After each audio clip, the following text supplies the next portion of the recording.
ہمارے ہاں ایک مزاج بن چکا ہے کہ کسی سے تعلق اگر رکھنا ہے تو وہ بھی کسی ذاتی مفاد کی وجہ سے، اور اگر کسی کے ساتھ دوستی ہے تو وہ بھی کسی لالچ کی بنیاد پہ ہوگی،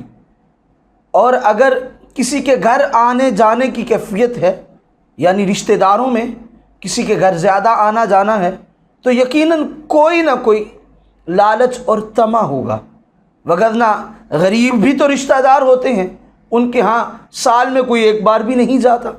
اور جن کے ہاں مال و زر کی کیفیتیں وافر مقدار میں موجود ہوں وہاں پہ سارے رشتہ داروں کے آنے جانے کی کیفیتیں واضح نظر آتی ہیں۔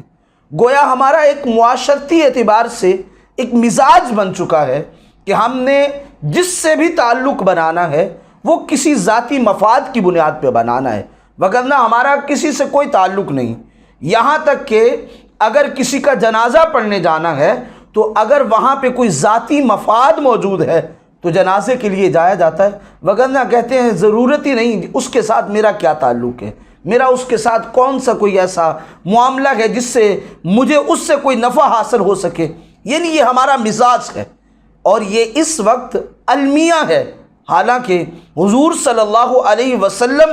کے صحابہ کا مزاج کیا تھا اور حضور کا مزاج کیا تھا؟ وہ بغیر کسی ایسی کیفیت کے لوگوں کے ساتھ ان کے دکھ درد میں شریک ہوتے تھے، اور اگر کسی سے محبت رکھتے تھے تو وہ اللہ کی رضا کے لیے رکھا کرتے تھے۔ الجامع صحیح المسلم کی روایت ہے کہ حضرت ابو ہریرہ رضی اللہ تعالی عنہ فرماتے ہیں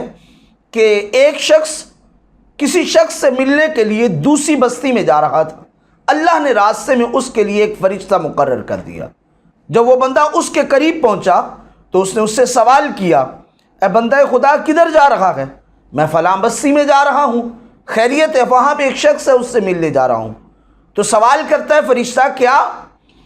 تجھ پر اس نے کوئی احسان کیا تھا جس کے احسان کا بدلہ چکانے جا رہے ہو؟ تو وہ آگے سے کہتا ہے، نہیں، مجھ پہ اس کا کوئی احسان نہیں تھا، میں تو صرف اور صرف اللہ کی رضا کے لیے اس بندے سے محبت کرتا ہوں اور اس سے اسی غرض سے ملنے کے لیے جا رہا ہوں۔ تو وہ فرشتہ کہتا ہے، تمہیں مبارک ہو، پھر جیسے تم اس بندے کے ساتھ بغیر کسی لالچ بغیر کسی طمع کے اللہ کی رضا کے لیے محبت کرتے ہو، اللہ بھی تم سے محبت کرتا ہے۔ گویا پتہ چلا کہ اگر بندے کی محبت کسی انسان کے ساتھ بغیر طمع و لالچ کے اللہ کی رضا کے لیے ہو تو پھر اسے یہ انعام ملتا ہے کہ اللہ اس بندے سے محبت کرنے لگ جاتا ہے۔